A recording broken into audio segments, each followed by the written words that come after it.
Well, busy. Everybody's always busy, right? Oh, isn't that the truth? Yep. You guys do much in task anymore? Doing what? Doing stuff in task anymore? Oh, yeah. How's the Rails to Trails thing? Are they doing anything new? Well, I don't know what would be considered new. There's been a little bit here or there. We did the last thing, which was Dollar General. We worked on that, which then the city took over after that point. Yeah, that might have been the last one, but it didn't open until recently. Ah, okay, but So they did I get think of it as new. Yeah. But Good. I just had one of those old buildings burned down a couple of weeks ago. Oh, no kidding. Yeah. It was unfortunate, but it was way too expensive to renovate it, which is why it was sitting there. Was it the old trading post? No. It's got a name, but I can't remember the name. It looked like it was, it had that old Western look to it, but it was much larger than the I think I know which one it is, yeah.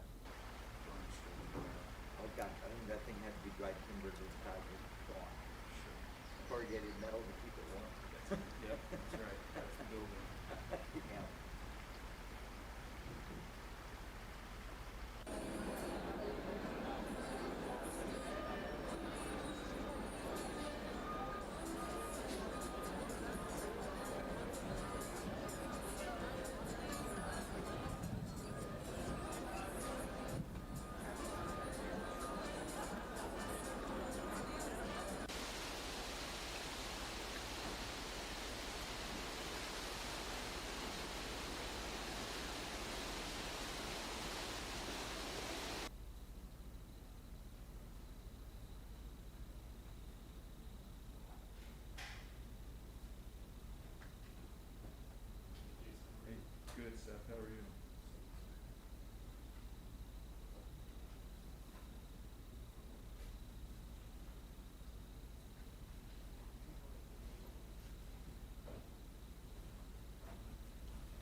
sent to the planning commission members today.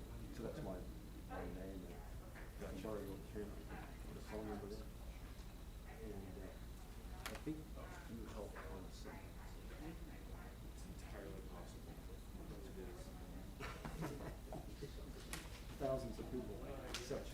And about some bonds or something, like maybe insurance, or we want to send it into some engineer, couldn't get a straight answer. Wanted to send a copy to you and read, and it was grammar like a day or two later, it was done. Okay. So thank you. All right, Mr. Sawyer. Yeah, Thank you. okay.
Recording in progress.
059, is that what that?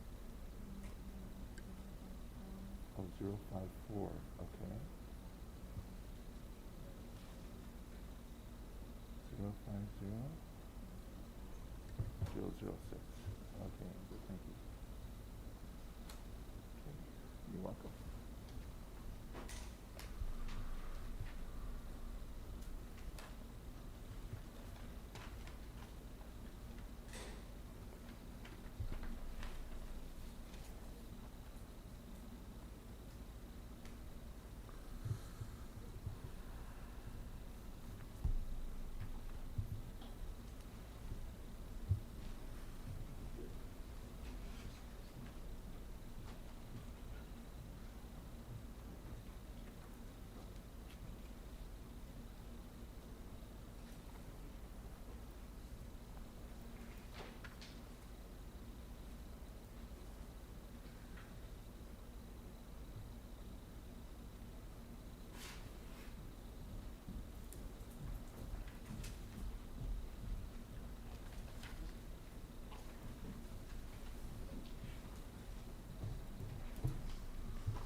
Paul, are we ready to roll pretty soon? I believe so. Okay.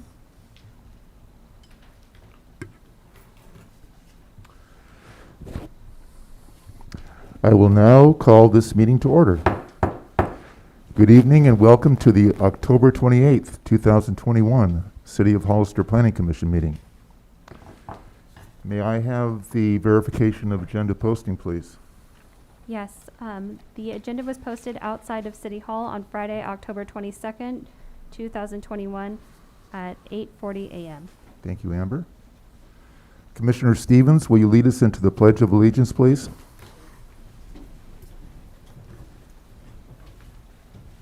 I pledge allegiance to the flag of the United States of America and to the republic for which it stands, one nation, under God, indivisible, with liberty and justice for all. Thank you, Roxanne.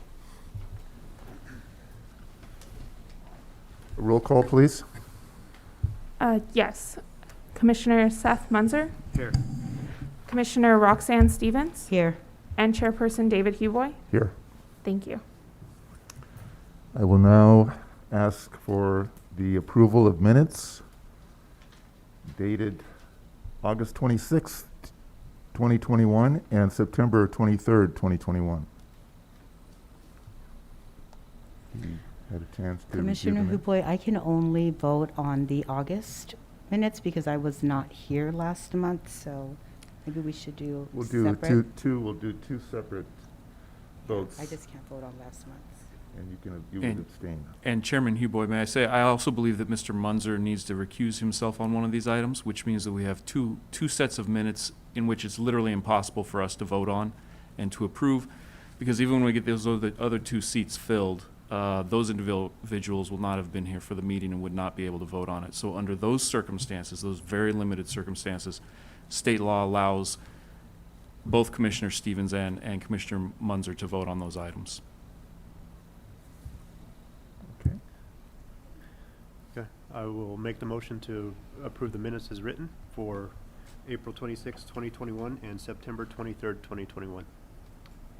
Second? I'll second. I have a motion and a second. All in favor say aye. Aye. Aye. Minutes are approved. Now we go to communications from the public on items not listed on the agenda. This is the time for anyone in the audience to speak on any item not on the agenda and within the subject matter of the Planning Commission. Speaker cards are available in the lobby and are to be completed and given to the secretary before speaking. When the secretary calls your name, state your name and address for the record and speak to the Planning Commission. If you are joining us by Zoom, please click the bottom of your screen to raise your hand. If you are joining us by Zoom using a phone, please press star 9, Each speaker will be limited to 3 minutes with a maximum of 3 minutes per subject. Please note the state law prohibits the Planning Commission from discussing or taking action on any item not on the agenda. Do we have any speakers for any item not on the agenda? I do not have speakers for items not on the agenda, and I see no hands raised on the Zoom. No hands raised from the virtual audience? Then we will move to public hearings. Item number 1 is the Site and Architectural Review 2021-10. Maminder Singh and Vishal Mitani, the applicant, is requesting a site and architectural review to construct a single 1,168 square foot apartment, 2 bedrooms and 1 bath, on a 10,047 square foot lot located at 650 Central Avenue, further identified as San Benito County Assessor Parcel Number 053-260-006 in the Old Town High Density Residential zoning district. The subject parcel has 2 existing apartments on it. Unit 1 is 3 bedroom, 2 bath, and Unit 2, 2 bedroom, 2 bath. In addition, this project is located within the Special Study Seismic Hazard Zone. CEQA is categorically exempt. I have a staff report, please. Yes, thank you. Good evening, everyone. As mentioned, this application is for Site and Architectural Review 2021-10 for a project located at 657 Central Avenue. The project is to develop a 3rd unit on an existing 2-unit parcel, so creating a triplex, 3 units on one property. And the property is located in the Old Town High Density Zoning District at 650 Central Avenue. The Old Town High Density Zoning District allows between 12 and 35 dwelling units per acre. This property is just a little over 10,000 square feet, and the proposed 3rd unit will bring the development to a density of 13.0 dwelling units per acre, which will bring it into consistency with the densities allowed in both the general plan and for this zoning district designations. And this will also provide additional rental housing within our community. The proposed 3rd unit will be located at the rear of the lot on the very left of your screen, and this has direct access to Canal Alley, with Central on the other side directly accessing Unit 1. That existing unit, Unit 1, you'll see it on the far right of your screen, is a 1,356 square foot, 3 bedroom, 2 bath unit. And the second existing unit in the center, Unit 2, it has access from the rear from Canal Alley and is a 905 square foot, 2 bedroom, 2 bath unit. And the proposed new Unit 3 will be a 2-story unit with a 2-car garage on the first floor and 598 square feet of living space on the second floor. It will be a 2 bedroom, 1 bath unit. This is the floor plan. So again, garage on the first floor, 2-car garage accessing the alley, and then living space above. These are the existing elevations of both Unit 1 and Unit 2. The proposed unit will be 2-story, and it will have horizontal siding consistent with the existing Unit 1 that faces Central Avenue. And all of the details of the facade are consistent both with the existing units and with the Old Town density residential neighborhood and general design guidelines. There is exterior lighting proposed at all of the entrances to provide some additional safety and lighting in that area for these future residents of this unit as well. This southern elevation has just 2 garage doors on the first floor and some windows on the second floor for the residents. Here's the east and west elevations with ground floor entry and then windows in the living space. And you can see partially the staircase up into the second floor. It's an exterior entrance. And this is the front view, which faces into the property. And this shows the actual staircase entrance up into the unit. The project, as it is multifamily, is required to meet our multifamily open space standards. And Unit 1, which is shown on the bottom corner of your screen here, will have 2 private open space areas. One is 336 square feet, and the second is 882 square feet, which is a total of 1,218 square feet of private open space for Unit 1. Unit 2 and Unit 3 are seen up here on your screen. Unit 2 has 662 square feet of private open space, and Unit 3 has 660 square feet of private open space. Per section 1704.040, which is our open space requirements for residential development, there's a minimum of 500 square feet of total open space, and that can be split between private and common. But in a development such as this, which is less than 5 units, if all of the open space is provided, all 500 square feet is provided as private, which it is in this case, there is no need for common open space. So there is no common open space, and there's no requirement for common open space in this development. With regard to parking, go to an overall site plan here again for you. There are 2 existing tandem stalls here for Unit 1 off of Central Avenue. And then the project will widen this existing driveway off of Canal Alley and provide 2 parking spaces here by Unit 2, one labeled for guest, though guest parking is not required for 3 units. It starts being required at 4 units. And then Unit 3, as we've shown, has a 2-car garage. So there's 2 parking spaces per each unit. And based on the number of bedrooms, the parking requirement for this whole project overall is actually 5 spaces. So they are exceeding the spaces by 1 space. And they also have a bicycle parking space here by the guest parking, which meets our bicycle parking requirements. The project site is located within our Alquist Priolo seismic study area for fault hazards.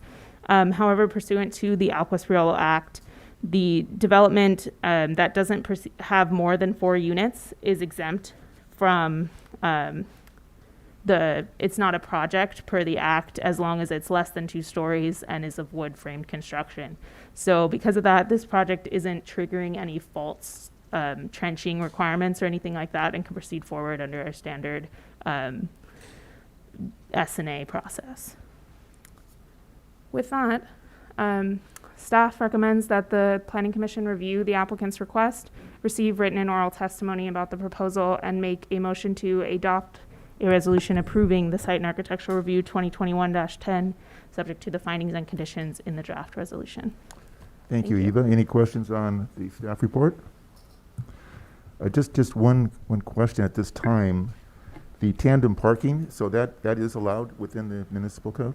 So we had this discussion during the project review. Tandem parking technically requires a conditional use permit. However, because the site only requires 5 parking spaces, there's 2 bedrooms, which is a 1.5 parking space per, so 3.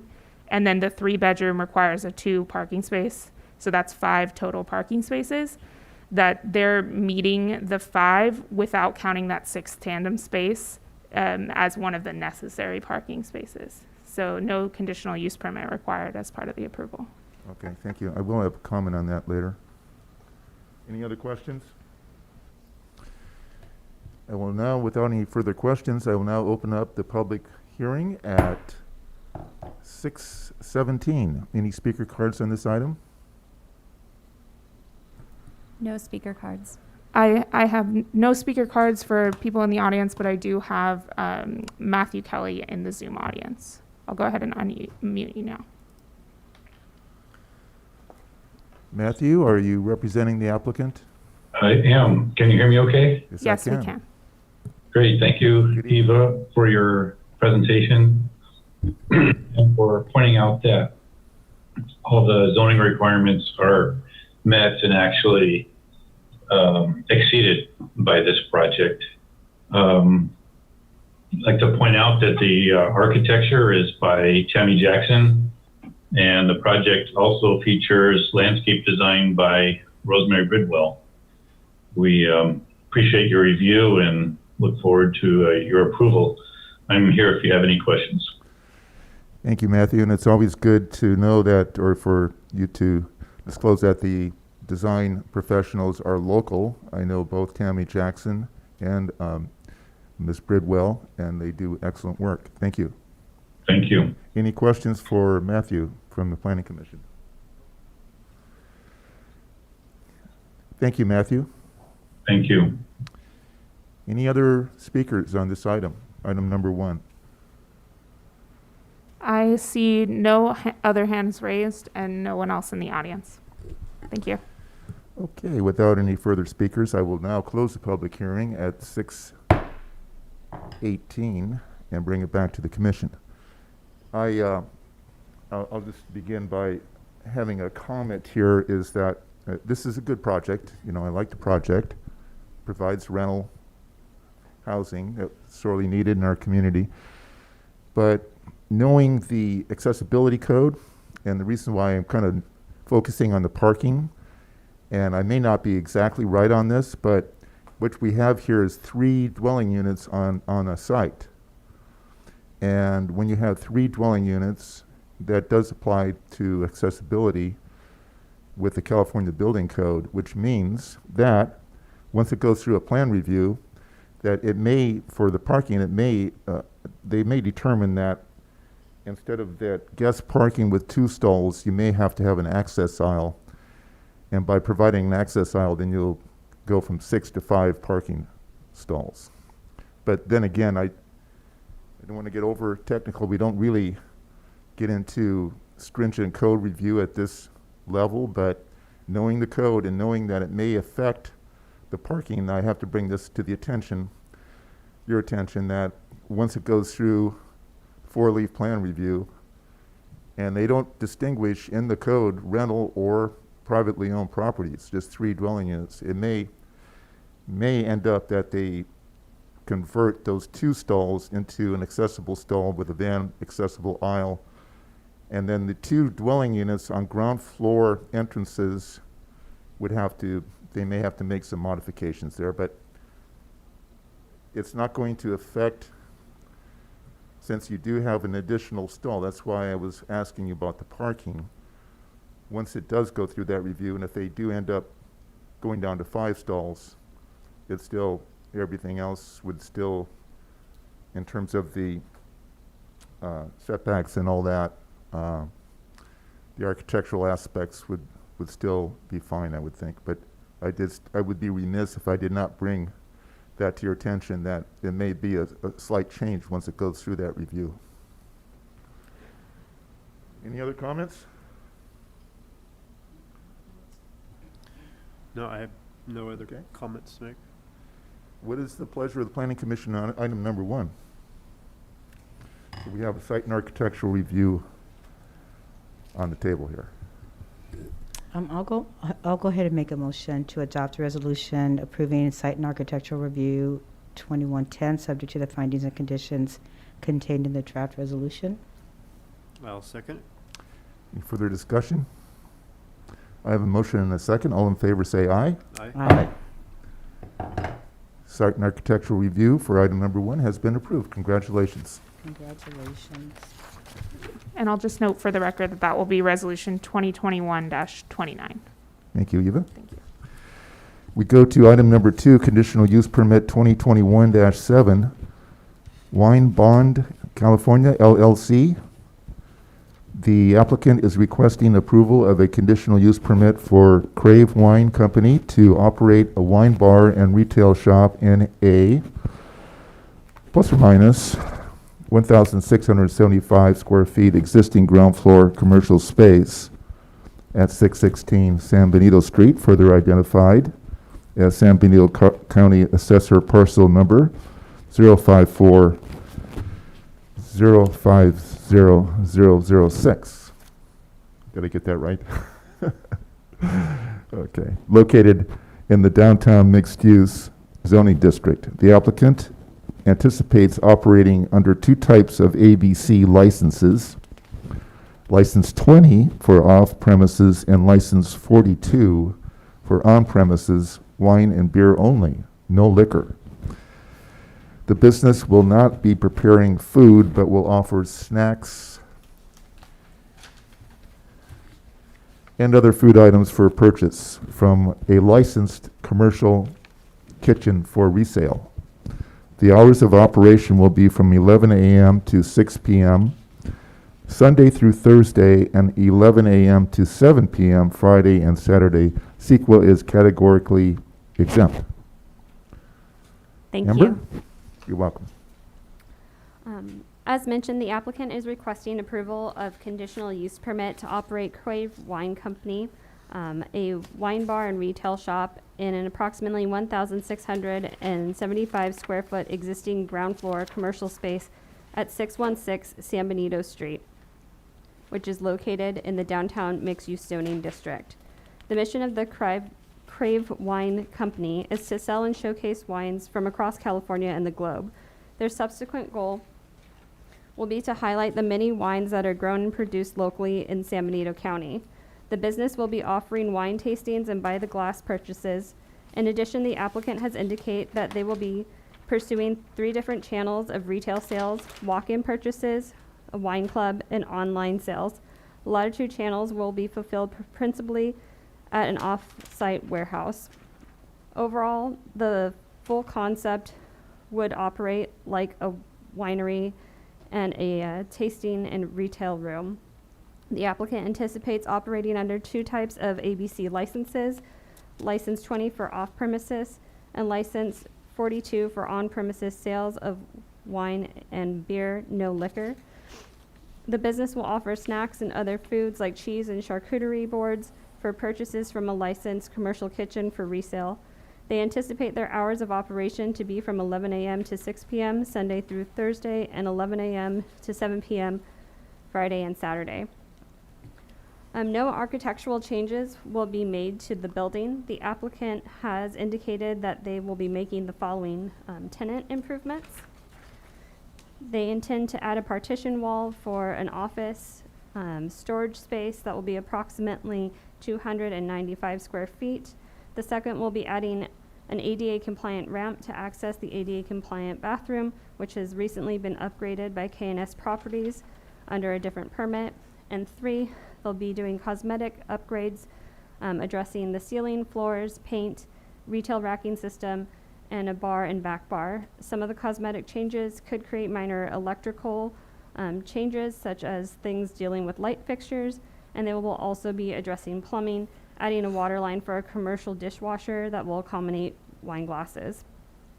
A condition of approval has been added to ensure that any future signage is approved through securing the necessary permits through the planning and building departments.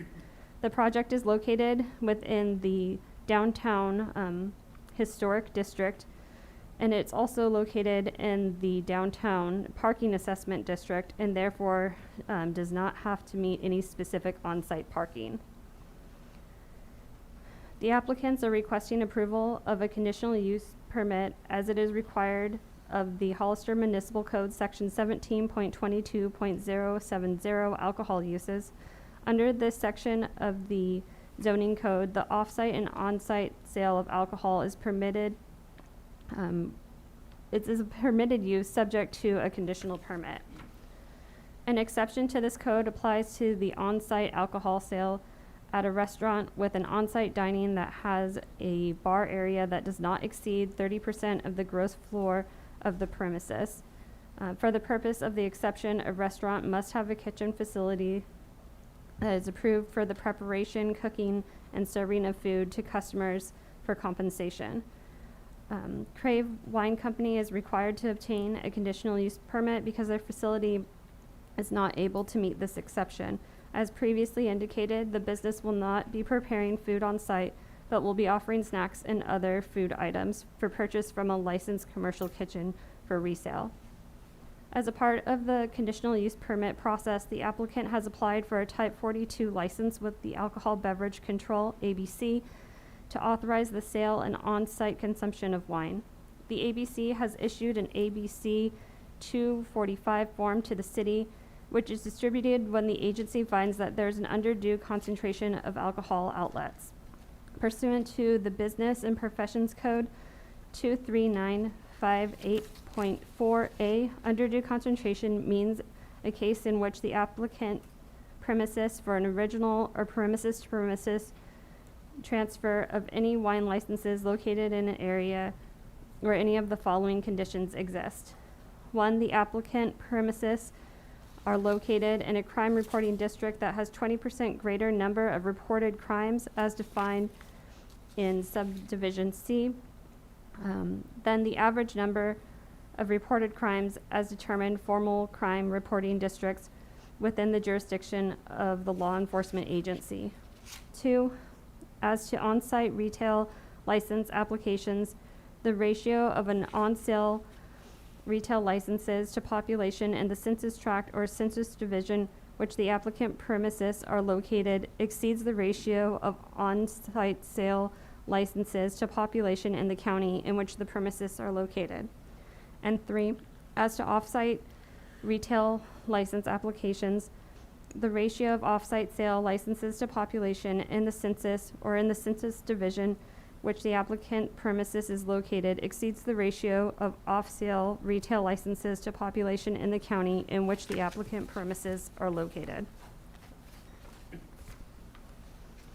ABC staff has determined that there is an undue concentration in the number of alcohol-related licenses that are currently existing in the area of the city, also referred to as Census Tract 0004. The ABC is authorized to issue up to 8 licenses within the census tract without consulting a local municipality. There are currently 22 existing licenses. As a result of the undue concentration, California Code Section 23958.4 requires that a local governing body of the area in which the applicant premises is located or its designated subordinate officer or body determines within 90 days of notification of a completed application that the public convenience or necessity would be served by issuance. The city was notified by the ABC that it's necessary for the city to make a finding of public convenience in the relation to a request for a Type 22 license for Crave Wine Company. Since the city council is the governing body, the council has the ability to make a determination that either a public convenience or necessity would be served by the issuance of a Type 24 license. The role of the Planning Commission is to offer a recommendation of the project as a whole, since the conditional use permit is based on the determination that public convenience or necessity would be served. Staff has determined that the establishment of a wine bar in the downtown mixed-use area is appropriate and is consistent with the other uses in the downtown. This use is also consistent with the City of Hollister's general plan designation of downtown commercial and mixed use, which encourages ground floor pedestrian-friendly retail sales and service uses with upper floors and offices and residential uses. And with that, staff recommends that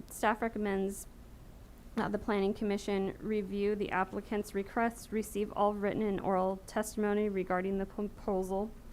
And as Eva pointed out on the slide, just so everyone's aware, there was a slight mistake with the APN. We just want to point it out for the record that the APN should be reflected as 054050006. So there will be 2 recommendations. One is to adopt a resolution recommending to the City Council that they should determine the public convenience of necessity would be served by the issuance of a Type 42 license to Crave Wine Company. And the second is to adopt a resolution recommending to the City Council approval of conditional use permit 2021-7, subject to a determination of public convenience or necessity and the conditions contained in the draft report.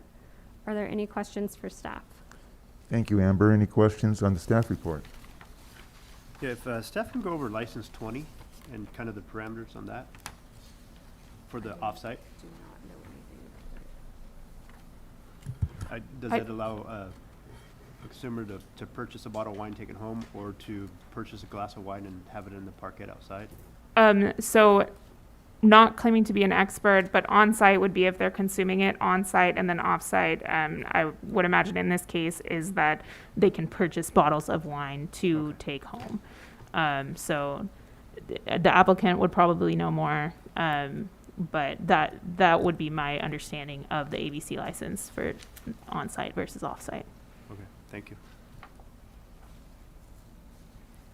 I have no other questions. Roxanne, any questions? Just generally speaking, putting the alcohol licenses aside, since this is a commercial space, no changes to the exterior, it's a change of occupancy would require planning discretion, right? Is that correct? Because it's a change of occupancy?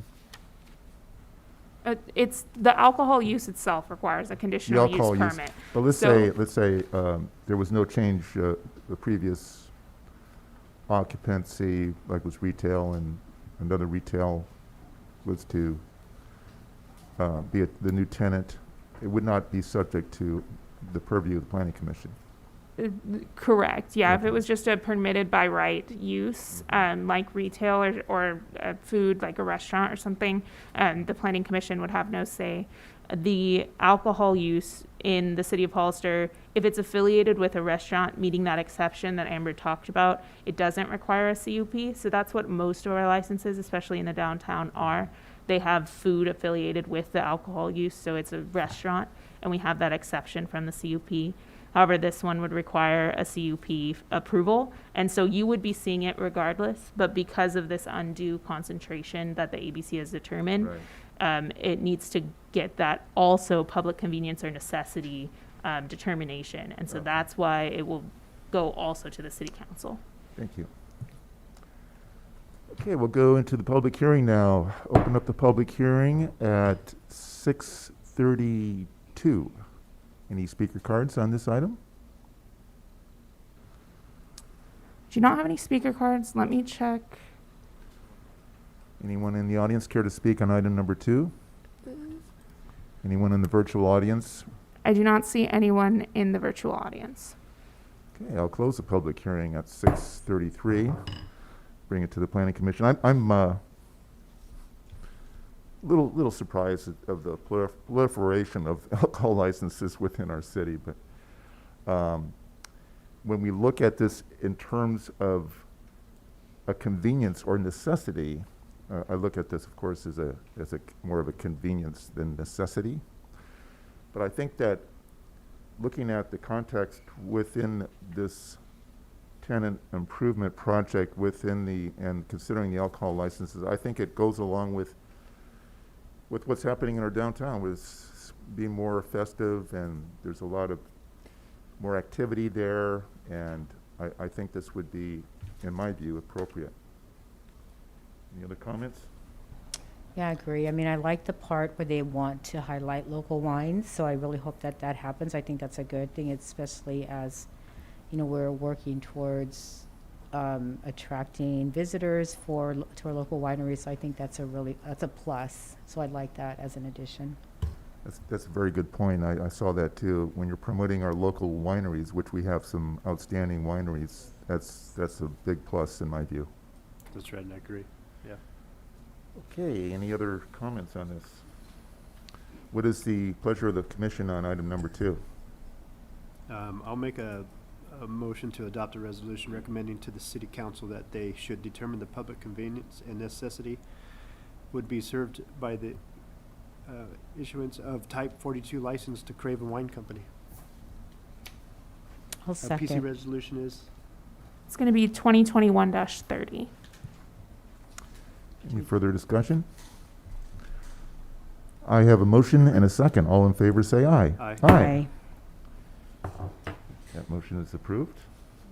And for the second item, I will make the motion to adopt a resolution recommending to the city council approval of the conditional use permit 2021-7, subject to determination of the public convenience and necessity and the conditions contained in the draft resolution.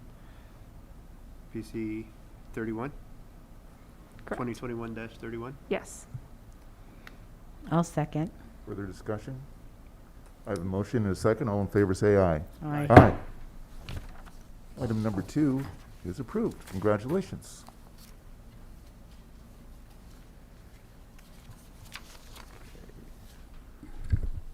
Now we move to item number 3. Tentative map 2021-2. Conditional use permit 2021-8 for a planned unit development, site and architectural review 2021-8. HPG Hollister Development LLC. The applicant is requesting approval of a tentative map, conditional use permit for a planned unit development, and site and architectural review for the subdivision of a 23.51 acre parcel into 116 single-family lots and 28 duet lots. The project is located at north of Meridian Street, south of Santa Ana Road, and west of Margaret Mays Middle School in the medium-density residential performance overlay zone. Further identified as San Benito County Assessor Parcel 019-310-002, CEQA mitigated negative declaration previously prepared. Staff report, please. Eva? Yes, thank you. This item, as mentioned, is an application request for a tentative map, a conditional use permit for a planned unit development, as well as site and architectural review. The applicant is requesting to subdivide an existing 23.51 acre parcel located north of Meridian Street, south of Santa Ana Road, and east of Margaret Mays Middle School.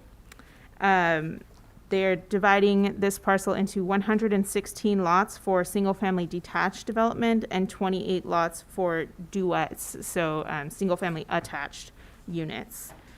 The applicant is also requesting a conditional use permit for planned unit development to receive flexibility from the standard medium-density residential minimum lot size, and also to allow for a 0 lot line setback on those attached duet units.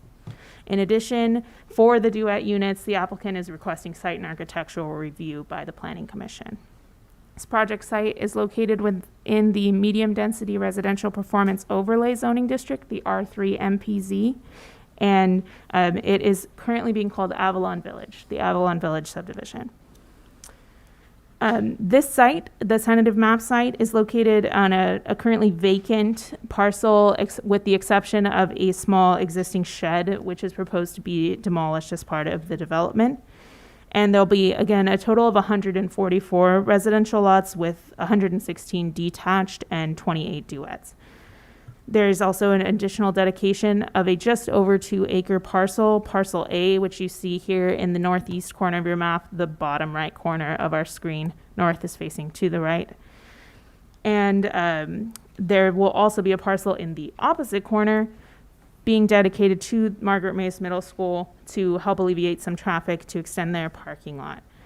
The project is providing public roads throughout the site, which provides through access from the existing dead ends at Moore Park Drive here from the village's subdivision to the east, as well as Brigantino Drive located here, if you can see my pointer on the screen. And it will also extend Memorial Drive to the north from Meridian Street all the way to Santa Ana Road. The project is proposing to improve the intersection of this slide, I just pointed out the duets. They're located throughout the development, so I identified all of 28 duets here. The project is improving the Memorial Drive and Meridian Street intersection with some sidewalk bulb outs at the corners and enhanced striping for both bicycle and pedestrian traffic near the school to improve safety for people crossing and for bicycles crossing the road here. The intersection of Memorial Drive and the project driveway, which is proposed at Current Drive in the center of the project, will have a mini roundabout or a traffic circle in compliance with the City of Hollister City Council's roundabout policy to encourage them where feasible. And it will have a raised median with some center islands and some pedestrian safety islands. So there's a mid-block stopping point for pedestrians at this traffic circle intersection. And then finally, at Memorial Drive and Santa Ana Road, the northern side of the project, at this intersection, there'll be a full roundabout installed, which will provide for adequate vehicular circulation and also help eliminate some U-turns that are happening out of the Gavilan Hills Elementary School and the Hollister Dual Language Academy driveway during the school drop-off and pickup hours. There's currently no legal left turn out of that school driveway onto Santa Ana Road, and people are going to have to legally go all the way down to Lucero Drive in the Villages subdivision in order to circulate back around. With the project approval, school traffic will be able to utilize the roundabout here to either return down Santa Ana Road, heading west, or they can use the Memorial Drive extension to head back down to Meridian Street. The Memorial Drive extension is included within the City of Hollister's general plan as an important circulation item, and it's for critical circulation improvement, particularly for the school traffic that's in this area. In addition, I don't know if I have a full site plan back again here. In addition to the vehicular traffic circulation that I was discussing, particularly with the Memorial Drive extension, the project's providing internal pedestrian circulation throughout. There's some pedestrian paths located at the corners of the cul-de-sacs and through the project driveways and near the park to access Santa Ana Road and Memorial Drive throughout the project. This will increase walkability not only for this project, but also for existing development in the area, particularly the villages to the east. There's also a proposal to provide and complete the sidewalk connection that's currently non-existent on Santa Ana Road, extending beyond the project site to the east, which will provide connected sidewalk all the way down to the village's subdivision at Lucero Drive. So that will provide safe sidewalk walkability for pedestrian traffic going to and from the school. The Memorial Drive provided the cross sections here. The Memorial Drive extension on the top of your screen has a separated Class 4 bike lane on either side of the vehicular travel lanes. And then the Santa Ana Road section includes a 10-foot multi-use Class 1 path for both bicycles and pedestrians on the south side of the street. So it doesn't have two-way bike traffic because the city limits are completely on the south side of the street and the vast majority of development is on the south side of the street. So this will keep everyone on one side of the street, on the school side of the street for safe passage. As mentioned, there is a request for a conditional use permit for plan unit development alongside this project. The plan unit development CUP allows for flexibility within the general development and site layout standards while preserving the integrity and character of the residential areas within the city.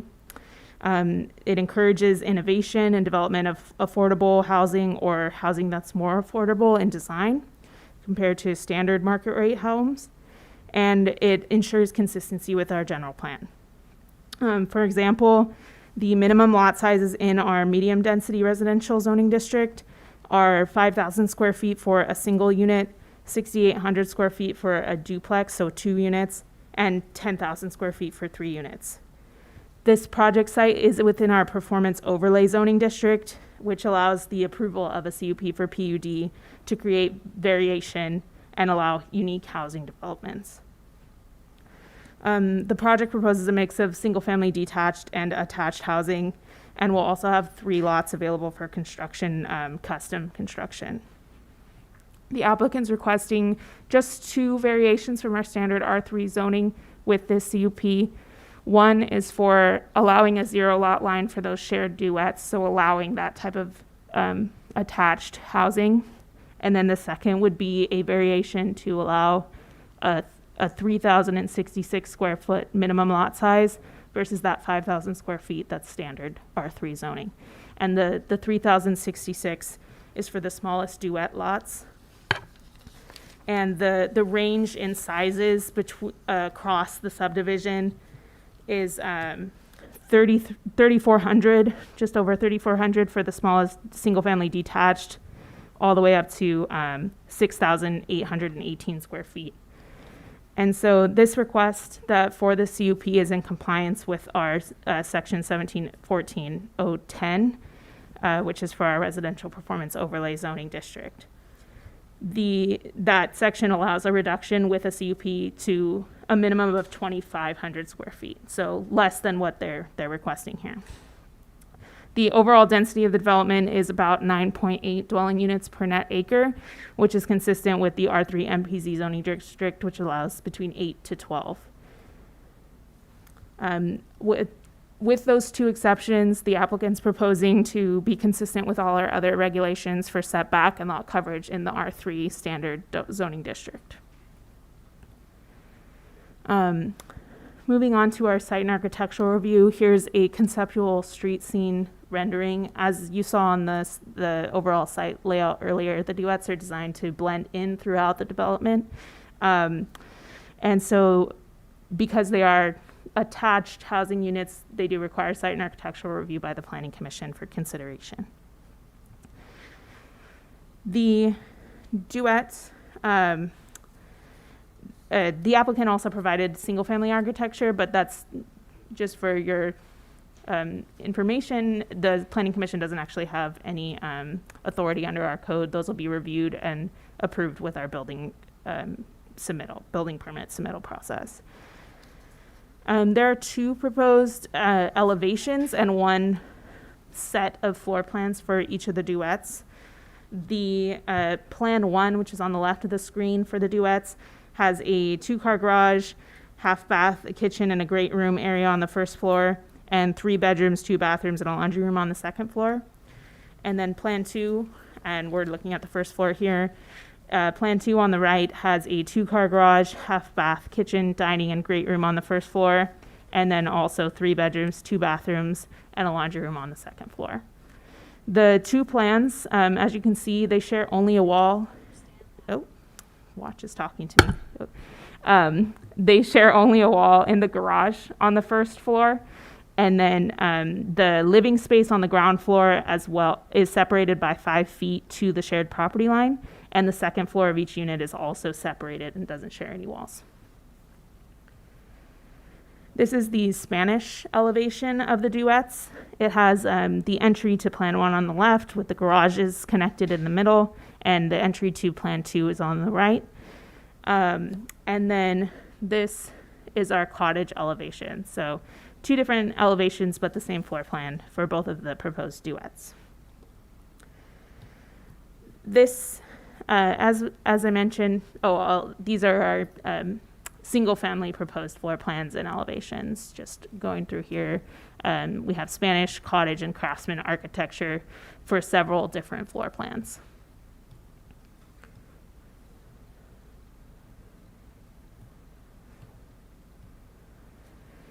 Before I get into this conditions slide here, as mentioned, this is designated in our general plan as medium density residential, which allows 8 to 12 units per net acre. The project is consistent with that requirement at 9.8 units per net acre proposed.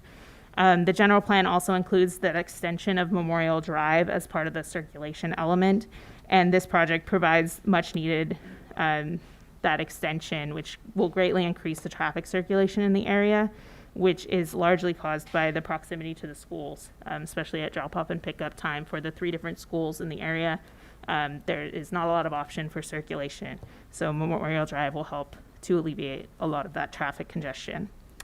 The applicant has worked with the Hollister School District over the pre-zoning and over the design process of this project to provide additional parking for them and parking lot circulation at the southwest corner of the site closest to Margaret Mays Middle School as well. And also, as mentioned, that the project is completing an off-site project to complete that existing sidewalk gap between Lucero Drive and Gavilan Hills on Santa Ana Road to increase pedestrian safety. In discussing the conditions with our engineering team, there are 2 changes that are being requested to 2 conditions. So this is the same condition, tentative map condition number 30 and site and architectural condition number 36. This is with regard to the final occupancy inspection and the impact fees that are required by the project. There was a letter, and it was provided to you earlier via email by Abraham, and there's also a copy available up, a hard copy, a letter and determination agreement with the city from 2017, where the applicant was dedicating right-of-way for a storm drain easement in the vicinity, and so the city and the applicant agreed that they would not have to pay storm drain impact fees to connect. So we're requesting, per that agreement, to remove the storm drain as part of subsection E of this condition. And Mark Falgo from our engineering department is also online if there's further questions on that. And then there was also discussion about this condition, and I will probably go to Mark for the technicalities of it, but it is tentative map condition 63 and site and architectural condition 69. Again, the same condition. It currently reads what you see on the left regarding coordinating a CDS unit on that storm drain line. And this is language clarification. The on the left, you see that it says it's a city project and that they're coordinating with the city. But the language on the right that was agreed with between our engineering and the applicant was just to clarify the language that the unit was always supposed to be a city project, and it's not, the applicant's not installing or performing that project. If there's questions on that, I'll turn you to Mark. So with that, staff is recommending that the Planning Commission review the applicant's request, receive all written and oral testimony regarding the proposal, and make the following 3 motions. The first would be to adopt a resolution approving tentative map 2021-2 with the change to condition 30 and 63 as I described. The second would be to adopt a resolution approving conditional use permit 2021-8 for plan unit development, subject to findings and conditions contained in the draft resolution. And finally, adopt a resolution approving site and architectural review 2021-8 with the change to conditions 36 and 69 as described. Thank you. Thank you, Eva. Any questions on the staff report? I have a couple of questions. Sure.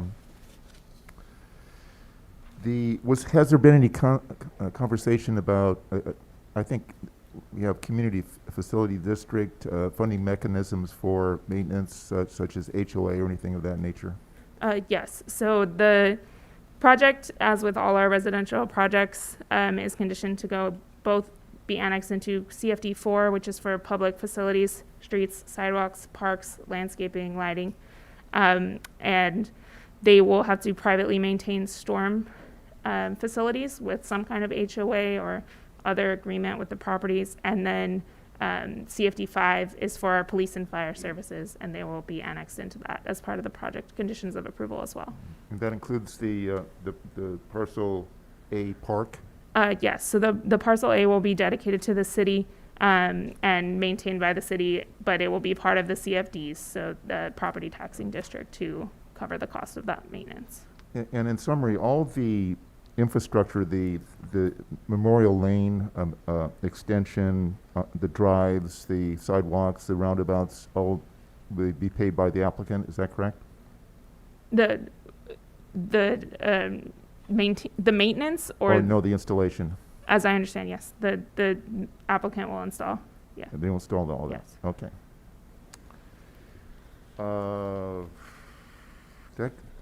Any other questions from the commission? Yeah, a couple questions. So I was just wondering if you could give a little bit more information about the 2 letters that came to us on the sewer lines. It's very technical, not very clear to me, so I just wonder if you could explain what that is. It sounds very concerning. I'm not sure if I'm reading it properly, so I'm just wondering if you could give an explanation. I will turn you to Mark, who's online, our interim city engineer from Kimley Horn. Good evening. The letters that or the emails that I saw, I didn't necessarily see letters, were a request to extend the sewer line on Santa Ana Road to the east. Is that what you're referring to? Yes, exactly. Yeah. Okay. And what the letter is stating is that typically a project will improve its frontage. In this case, it's sewer. There isn't anybody yet in the city limits in the easterly direction who would utilize that sewer line. So if it were installed, it would be installed and unused. The letter had suggested, or the email had suggested that this applicant should be required to install that line now before that road gets paved, and it becomes more costly, but the road's already paved. The sewer line would be installed in existing pavement, so it would be just as costly as a future installation should a project east of this one require it. We did not add a condition for this project to extend the sewer to the east for the sole reason, well, for the couple reasons that there's no user to the east yet, that any future users by application would extend the sewer the same as this project is doing. If you look at sheet 6 of the tentative map, this project has to go over well into the frontage of the school to pick up sewer to be used to tie into, and that the city would, if the city paid for it or had this applicant pay for it with some sort of a future reimbursement agreement, it would just be empty pipe sitting in the ground. So there didn't seem to be a good benefit or cost savings to install it today. Okay, thanks for that. And then my second question is, I was wondering if you could just go over the traffic flow as it relates to both Margaret Mays and Avalon Hills, and HDLA. I sort of remember this project. It's been a while when there was first talk about this project starting, and I think there was a different expectation for the way that the traffic would flow and the way that parents would be able to do pickups and drop-offs. And everybody who has any kind of pickup and drop-off with most of our elementary schools in Hollister know that it is a nightmare. And I think that the one at Avalon Hills is probably the worst. So just wondering if you could go over that, and then just remind me if I'm remembering correctly that the original plan for that is different than what we have now, or at least a discussion around what would be the proposed flow of the traffic for pickup and drop-offs would be for those parents. Sure, I can attempt to answer your question as best as I can. So taking the project design as it is now, and as I understand all three of the school drop-offs, I've been there. On Santa Ana, talking about Avalon and HDLA, they have a right in, and then I believe it is a loop of traffic to drop off, and then you come back out, and it's technically a right out only on Santa Ana Road. And you, as I mentioned through the staff report, you would have to legally go all the way down to Lucero Drive, which is in the Villages subdivision, in order to turn to either come south and kind of wind your way through that subdivision, or possibly make a turnaround in the residential area. And then you'd be able to turn left and come back west on Santa Ana Road. With this project, you would have the option of essentially a U-turn. It's not technically a U-turn, but you would take the roundabout all the way around, and you'd be able to turn around. So you could do a right out at the school, and then you would be right at the roundabout. And let me go to the site plan here.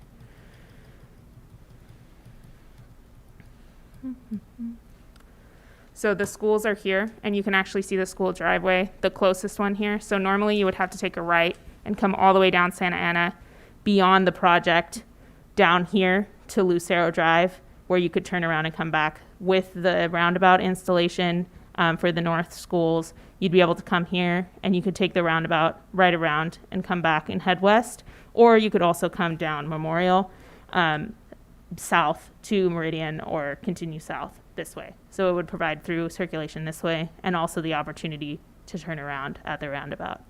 For Margaret Mays on Meridian Street, you can come in and out of their parking lot. It's a little bit different. I'm not certain that it's one way currently, but the proposal would add, so there's parking kind of this way, and I believe there's a second driveway near to this side of the school, but it's kind of just a parking lot and driving in and out and parking and things like that. And I believe people also park on the street here. But again, you don't really have, you're kind of turning left across this big right of way, or not. So coming out of Margaret Mays, you would be able to obviously come north through Memorial, or even coming into, if you lived up in the northern part of town, you could take Memorial down and turn right into this parking lot.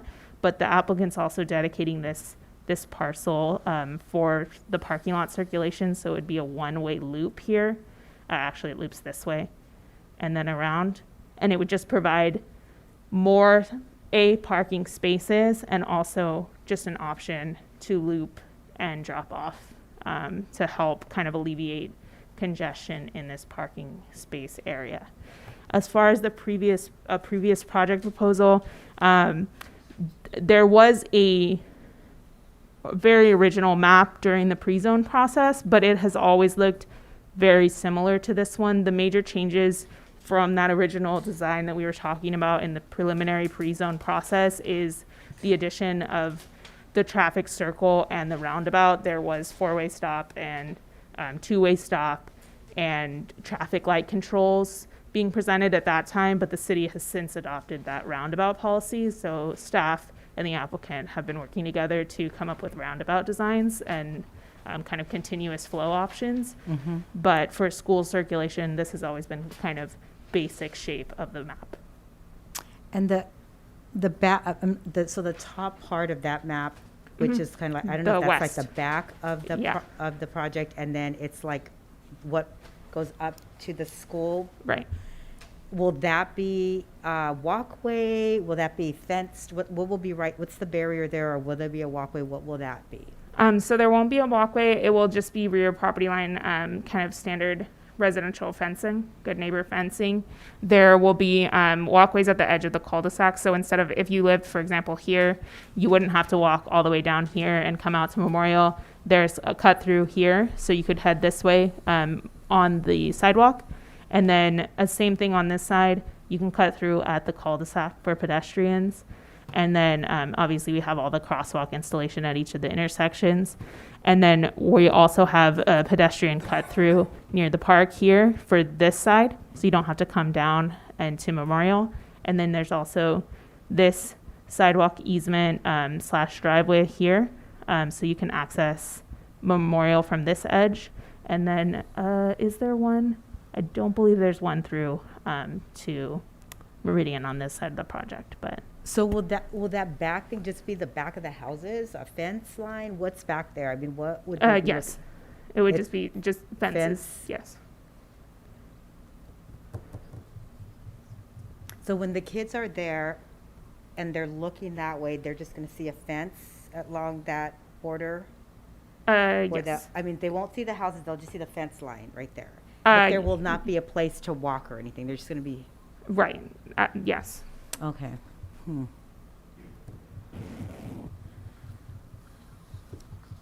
Okay, I don't have any, Seth?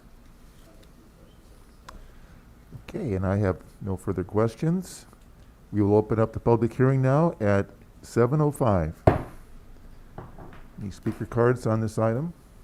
We have 3 speaker cards.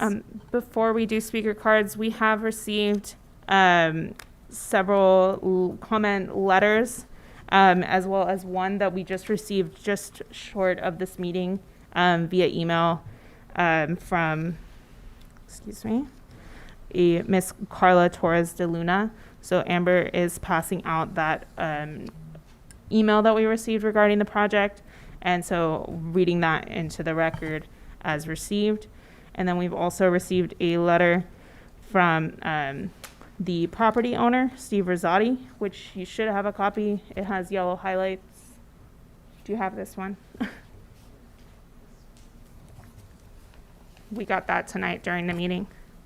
And then we received an email that you should have a copy from Alexander and Ingrid Siwak. And then we have a letter from the Hollister School District from Kip Ward, the Assistant Superintendent, which you should have a copy of as well. And then we also received one letter from the applicant's team as well, from a Mr. Brian W. Winter from the applicant's team. So that is all the written correspondence, and please let me know if any of the planning commissioners haven't received that correspondence, and if anyone would like copies. I have a few copies, and we can make copies certainly for anyone who would like one. With that, we do have some written speaker cards for this project. Victor Gomez.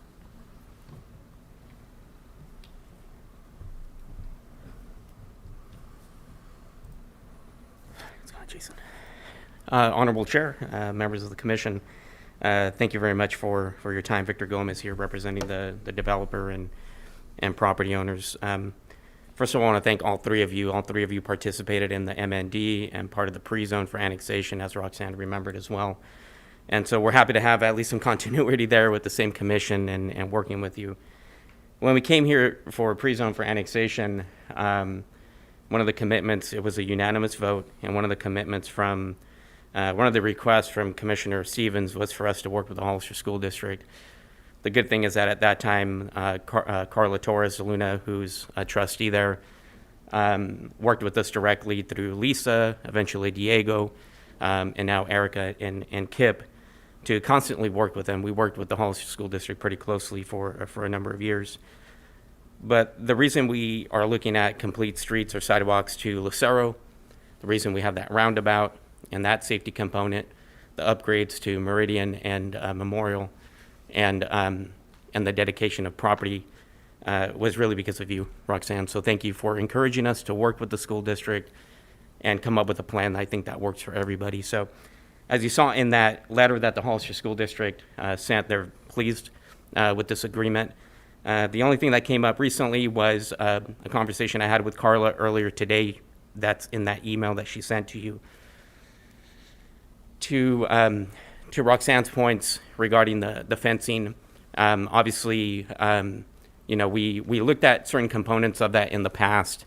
The police department and the fire department had concerns with any type of pedestrian connectivity behind the houses on our side of the property, right? So those that conversation, it was never in an actual document, but that conversation ceased pretty quickly because it just wasn't feasible.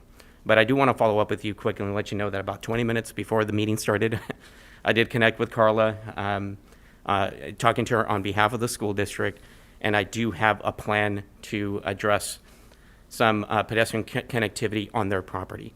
So Carla seems to be very satisfied with that. I have another developer coming in that's going to be assisting with that, and but that would be something for the school district to take on. But I'm just happy to share with you that I think the school district, or Carla specifically, is satisfied with that. So with that, I have plenty of other comments that I want to make, but first of all, traffic circulation is going to be great. Connectivity, safe routes to schools, obviously that's very important. On-site infrastructure, the dedication of millions of dollars for traffic impact fees that will go to the widening of Highway 25 as well. That's very important. So we are paying, obviously, all those fees. Again, happy to see the Hollister School District letter. We're very happy about that. And just in general, just the layout of the project, the work with the planning staff just all worked out really well. We're happy. It seems like planning is happy.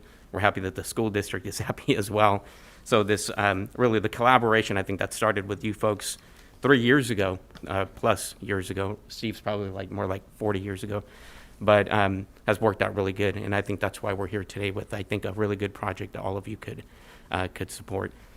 We have technical staff or members of our team on Zoom if you have any technical questions. And certainly Mr. Rosati's here and Mr. Letterbor here to answer any questions that you may have as well. So thank you for your time, and sorry for going over. You're welcome. Thank you, Victor. Steve Rosati.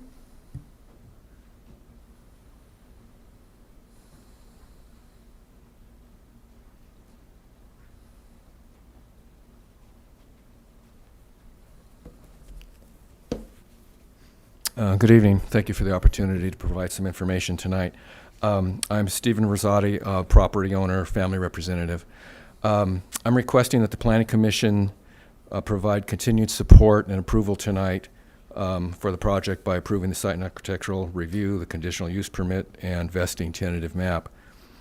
The project fully conforms with the city's general plan Based on both the direction of the general plan and desire of council members, this project will provide infrastructure improvements that benefit the surrounding neighborhoods, the two schools adjacent to the property, as well as the community as a whole through the continuation of Memorial Drive and parking lot improvements at Margaret Mays.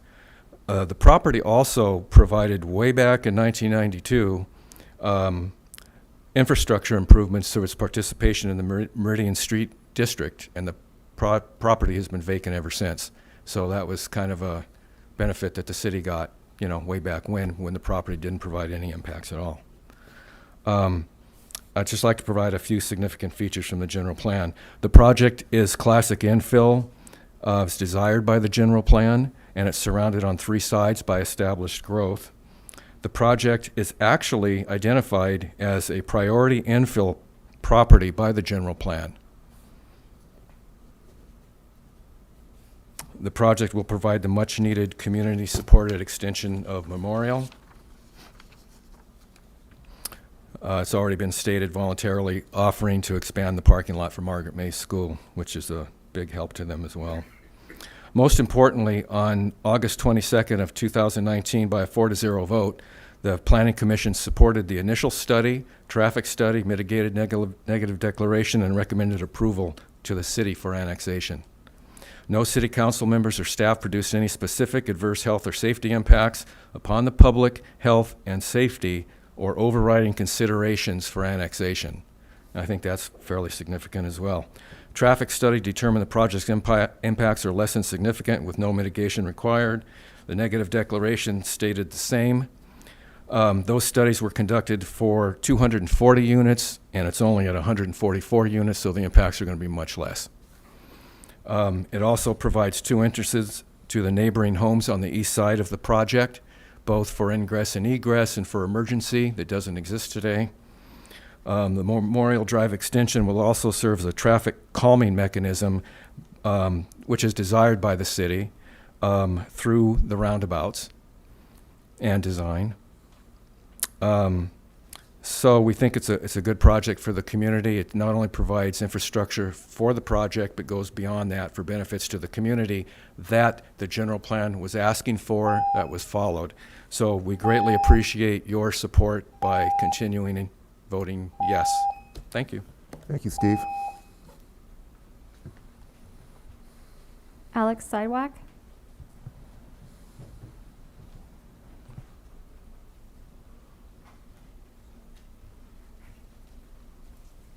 Good evening, Commissioners. My name's Alex Siwak. My only question, well, two questions. One, in past years, these tentative map used to appear as part of the agenda so that somebody could make a reasonable understanding of what is happening. And my second point is that Mr. Falgo said there's no envisioned further development to the east of this project. But I included in the 2010 sewer study done by Wallace Group for the city of San Jose in figure 2.4. If you look at that, you can see Santa Ana Road there, and there's probably maybe easily 80 to 100 acres that are going to be using that line in Santa Ana Road. So even though right now there may not be a project right next door that's going to be developed, back in 2010, all those properties were noted to either be slated for septic conversion or for infill development. And you can see that clearly on one of the two maps that I attached to the email from today. And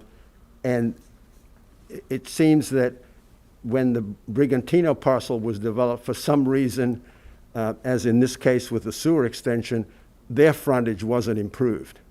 So the development went through, but 400 or 500 feet of Santa Ana Street improvements were left out because they were in front of a private residence, even though at least one of those parcels was in the city. It changed the AP number to a city parcel. So I think that when the old tenet was that the developer should make improvements and put in infrastructure to the limits of their boundaries, I think there's a good reason for that. And if you can look at that figure 2-4, you'll see, how many parcels are sitting out there east of this project and north and south of Santa Ana Road, even crossing Fairview. So that's my only thing. Put it in now, or you'll have to dig it up later and do it again. Just like they did with the sewer line opposite the school, and just like the Brigantinos didn't improve their part of the street improvements on the frontage of their private homes, even though the rest of the project did have improvements. Thank you. Thank you, Alex. Doug Leatherboy?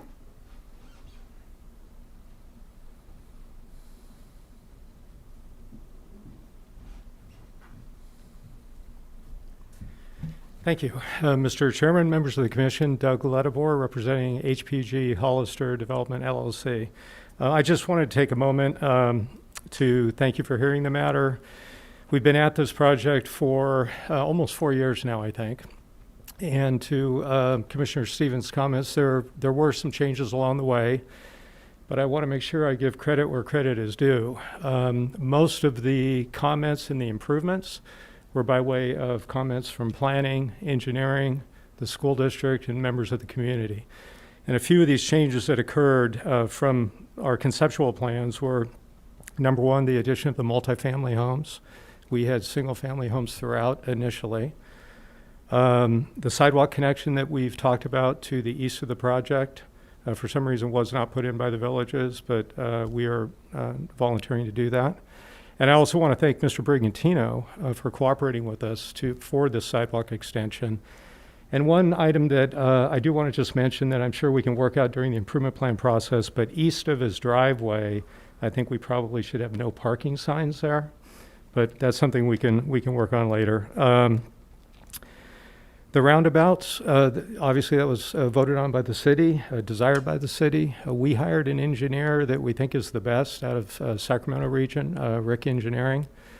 And they've designed these roundabouts and also the pedestrian walkways and bicycle paths.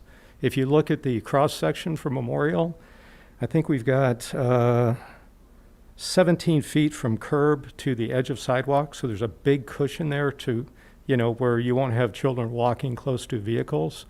We've narrowed down the width of the street curb to curb. I think we've only got about 22, 24 feet, as opposed to, I think originally it was 40 feet. So we've done a lot of things to improve the safety for the children there.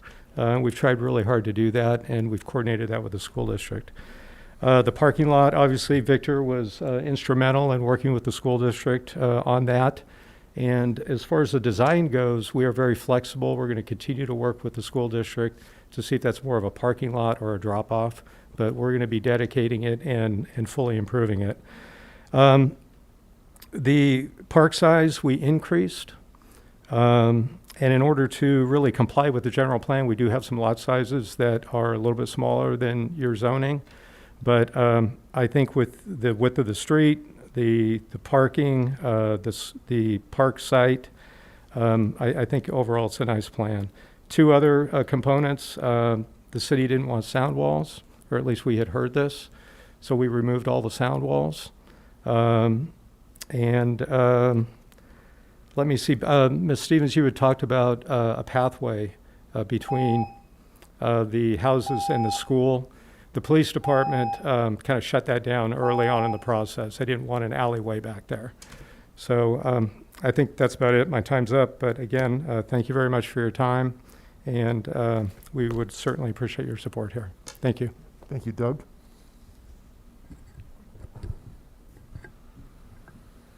I have no more speaker cards unless anyone else from the audience would like to come up and speak and fill one out. And I see no hands raised in the Zoom audience. Okay, with no further speakers, I will close the public hearing now at 7:21. I just, with speaking of the Memorial Street extension, we've been talking about that for over 16 years. I remember back in the 2005 general plan under the circulation element, it was one of the priorities. It was going to be a city responsibility. Back in 2005, the price tag was approximately $2.5 million. And I think that one of the pluses about this project is not only the extension of Memorial Drive, but the design of it. I like the design of it. I like the pedestrian protection element with the trees, the sidewalk. That's what I like to see for the street design. The coordination with, thanks to Commissioner Stevens, you played an important role to get the applicant to have a conversation with the school district. We received that letter. They support the project. One thing that wasn't mentioned is the underground water storage. That's a green element that I like a lot. The affordability, when you talk about affordability, this is affordability by design because it's a smaller lot, and it's the duets. But I do have a comment or a suggestion to make. If you go to, I think it's sheet A19, showing the elevations of the duets. You can see the lower left elevation.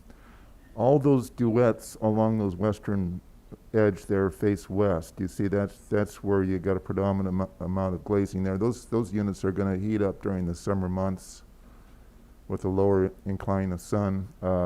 It's going to be quite a cooling cost unless, with no shading elements to mitigate that, I suggest that that's either going to be a low E or solar glass on that western facing side to cut down on cooling costs. Other than that, the other elevations look fine. It's just that one elevation on the lower left with the predominant area of glazing. I think during the summer months they're going to want something to mitigate the heat. The floor plans, let's go to the floor plans on the duets. I like that open space concept. When you're talking about affordability of design, you can increase the perception of space without breaking up the space with walls. You have a nice open space that I think that's a nice floor plan. That's the trend to make a small house appear larger in so many words. The park, and I think the park is the amenity. It's in a performance overlay zone. It does respond. The project responds to providing the amenities that performance overlay zones outline. It's when you look at the area of that park, it's a good ratio, I think.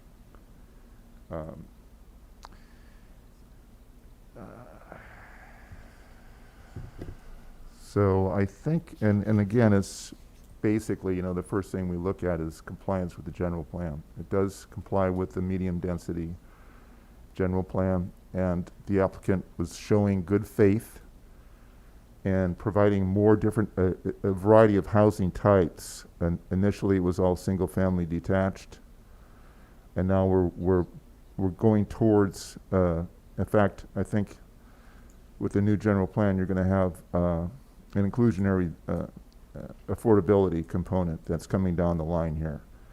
So this may not meet that affordability inclusionary zoning requirement, but at least it's a step in the right direction by providing these duets. And those are the comments that I had at this point. Seth?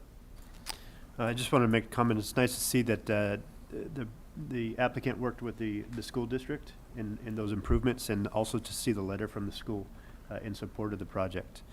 I was just curious if it came up in discussion during events at the school, graduations, festivals, anything like that, the abundance of cars, if there was any discussion with the parking during that time. Right now, they kind of utilize that empty field to park in, so I was just curious if that came up in any of the discussions with the school. That was the only kind of concern I had.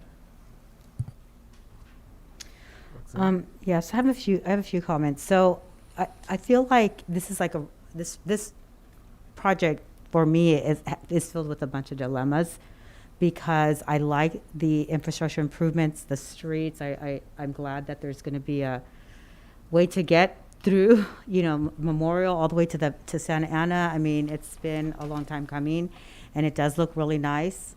I appreciate all the work with the schools. I appreciate the smaller lots. I think the thing the thing that's causing me a lot of kind of angst is that there was this opportunity to provide higher density housing, and we only have the duets. And I think I would have liked to have seen some triplex, fourplexes, something that would have been a little bit more, a little higher density. There's a lot of single family homes, even though the lots are smaller, and I agree that they are going to be a little bit more affordable than some of the other single family home projects. However, they're still going to be very expensive and out of reach for many of the residents of Hollister. And I think that until we start to see more projects that have threeplex, fourplexes, and sixplexes, that's going to continue to be an issue. And this was, I think, an opportunity to have a little bit of that. So I'm a little disappointed. I wish that there had been a little bit more like the plexes, right? Not just the duplexes, but triplexes, fourplexes, some other options. And I like the location, because we've had so many projects where we're ramming a bunch of houses in a really small space in the west side, and we're just impacting that neighborhood so much. So I'm appreciating the getting out of that area and moving to other parts of Hollister. So it's a bit of a dilemma. I appreciate a lot of the things in this project, and I'm disappointed in some of the things, and I wish that we would have been moving in that direction. And although it does meet the current general plan, it isn't really meeting the mark in where we're looking for in the future, especially if we want families that currently are residents of Hollister to be able to afford some of these houses. So there is a dilemma for me. I just want to be really upfront and honest. So I'm still kind of figuring out how to address that and how to be able to deal with that in this project. So I'm just really concerned with that.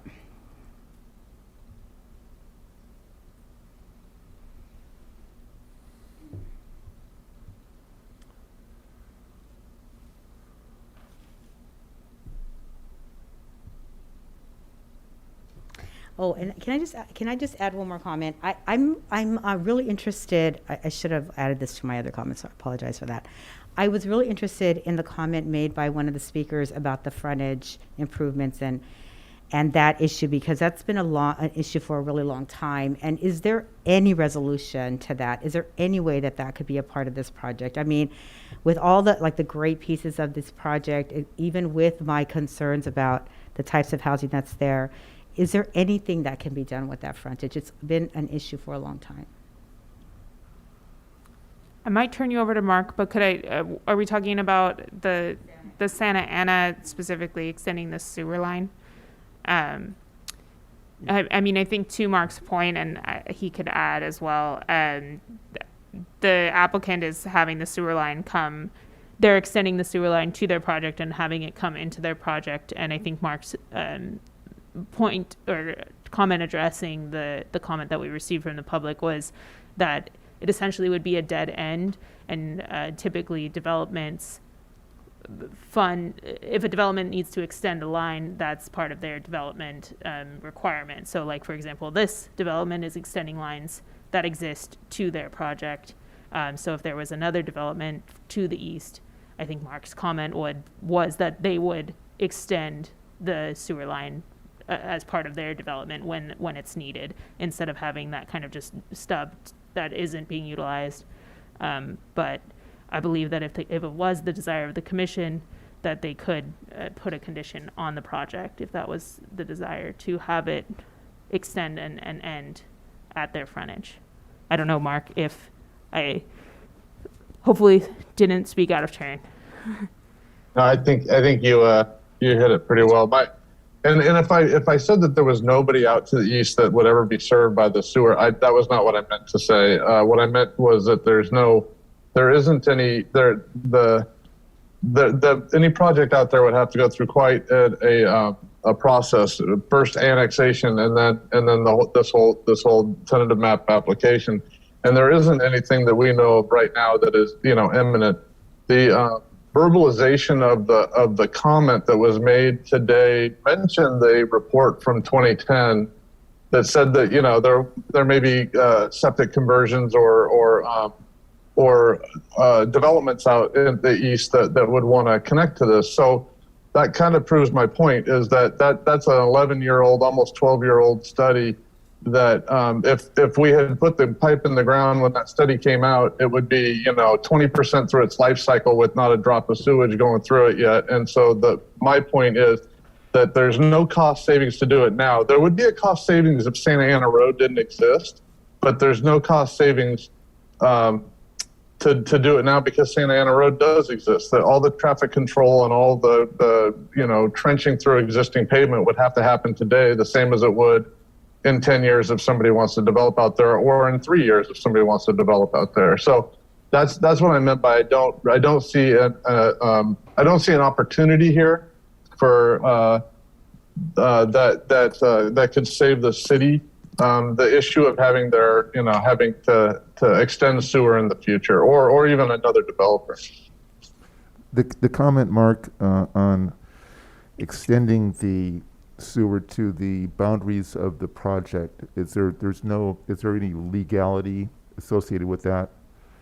Is there any requirement to extend the sewer line to the boundaries of the project?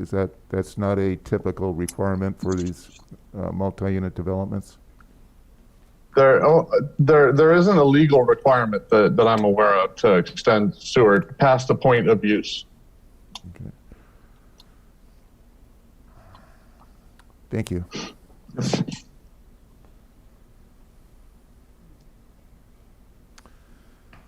Any other comments on this? Any further discussion on this item number 3? Mr.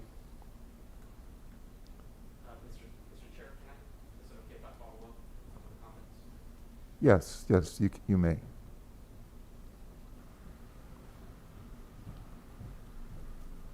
I just wanted to just address Roxanne's comments around the density.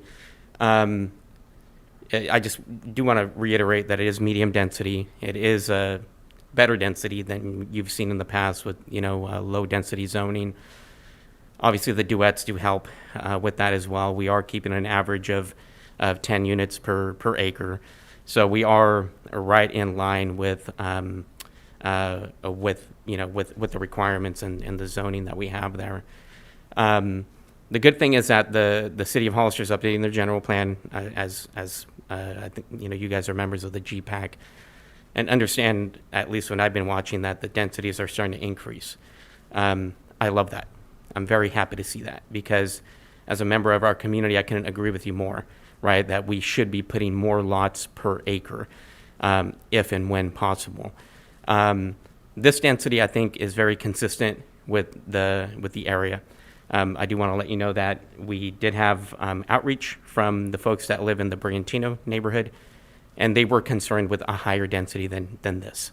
So they shared with us, and they told us, Victor, please don't go any higher than what you guys are currently doing. They saw the draft map, and they were actually more concerned with the higher density.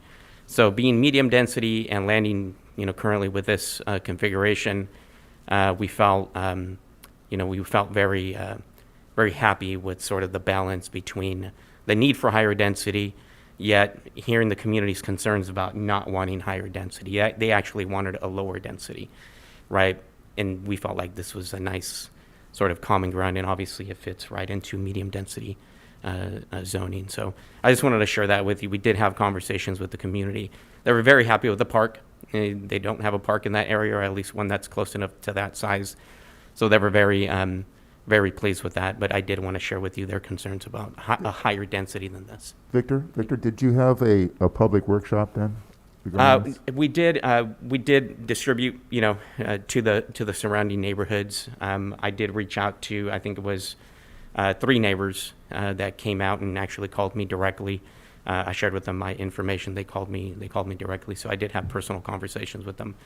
And I went out there and I met with one of them, and then like 10 neighbors, I think, ended up coming out. So it was a sort of an impromptu meeting there, but we did have an open line of communication with the neighbors. Thank you. Thank you. Could I make an additional comment? All right. Yes, you may. Thank you. And then public hearing is closed. So just to be clear on this figure 2.4, everything south of Santa Ana Road, all the way to Fairview, extending down to Hillcrest and across Hillcrest, is currently in the sphere of influence of Hollister. So when Mr. Falgo says there's no, chance of anything developed there for 10 years, that's not the case. Several years ago, we did a sewer study on 40 acres that we have between Hillcrest and Meridian, and one of the options was to go to the Santa Ana Road manhole. And I think it's always been a tenet that when you subdivide a property, you extend the water line, the sewer line, and whatever other underground lines, PG&E and so on, to the limits of your subdivision. I don't know where this is not, it's not legal. I mean, it's what the city every city requires. And on a totally separate thing, since these plans were not available on the internet, and I only found out about this project 2 days ago when I happened to look at the Planning Commission agenda. That's when I generated my emails. But is there an EVA on that westerly cul-de-sac there that services about 60 or 70 homes? Yeah, I was here and denied on an EVA that was 3 houses into having 2 access in and out. Unless there's an EVA on that parcel up there, on that road next to the school, what is the standard of practice in requiring EVAs? I haven't looked at it. I don't, I can't comment. I just know that when it was our turn to have this issue addressed, we were jumped all over, and our particular case was that once you got past the first 2 or 3 homes, there were 2 ingress and egress. And in fact, when our 13 homes are being developed, that's when we supplied 2 ways of coming in and out. The previous 38 homes were totally in a cul-de-sac, and nobody said boo about it. Thank you. You're welcome. Okay, the public hearing is now closed at 7:40.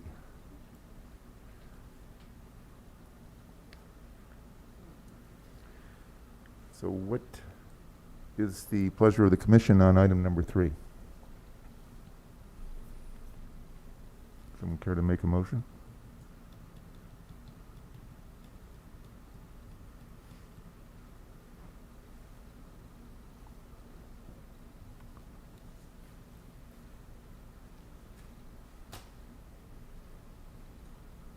Make a motion to adopt a resolution approving tentative map 2021-2, subject to the findings and conditions contained in the draft resolution.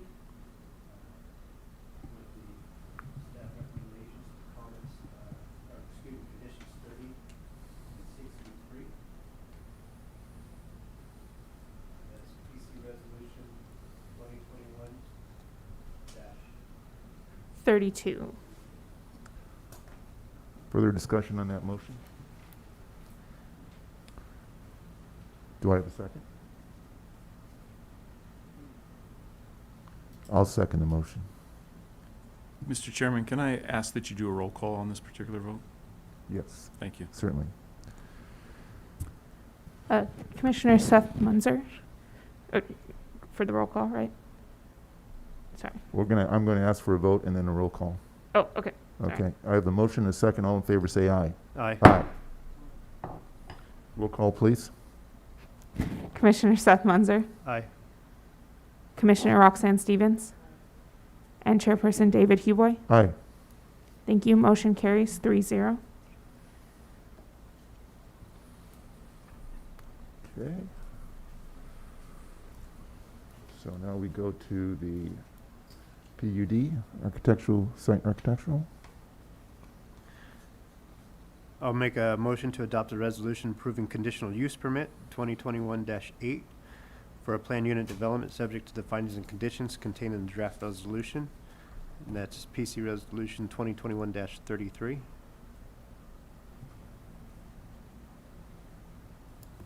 Further discussion? Do I have a second? I'll second that motion. I have a motion and a second. All in favor, say aye. Aye. CUP and site and architectural review has been approved. Roll call, please. Commissioner Seth Munzer, Aye. Commissioner Roxanne Stevens, Chairperson David Huboy. Aye. Thank you. Motion carries 3-0. Congratulations. Good luck on that project. Commissioner There's- Huboy, Yes. there's a Oh. site and architectural review. Oh, I apologize. I was kind of rolling that in on one motion, but my mistake. I'll make the motion to adopt a resolution approving site and architectural review 2021-8, subject to the finding and conditions contained in the draft resolution.